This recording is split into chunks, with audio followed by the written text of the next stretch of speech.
സന്തോഷമുണ്ടാകുമ്പോൾ നമ്മൾ എന്ത് ചെയ്യണം? ഇൻ അസ്വാബത്തുഹു സറാഉ ശകർ, സന്തോഷമുണ്ടാകുമ്പോൾ ശുക്ർ ചെയ്യുകയും, ഇൻ അസ്വാബത്തുഹു ളറാഉ സബർ, പ്രയാസങ്ങൾ ഉണ്ടാകുമ്പോൾ ക്ഷമിക്കുകയും ചെയ്താൽ അല്ലാഹുവിന്റെ ഹബീബ് റസൂലുള്ളാഹി സ്വല്ലല്ലാഹു അലൈഹി വസല്ലം പഠിപ്പിക്കുകയാണ്, അജബൻ ലി അംറിൽ മുഅ്മിൻ, ഒരു മുഅ്മിനിന്റെ കാര്യം വല്ലാത്ത സന്തോഷമാണ്. എന്തേ?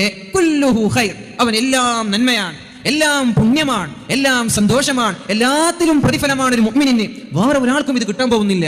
ഒരു സത്യവിശ്വാസിനിക്ക് ഇത് കിട്ടുകയുള്ളൂ. എന്താണ്?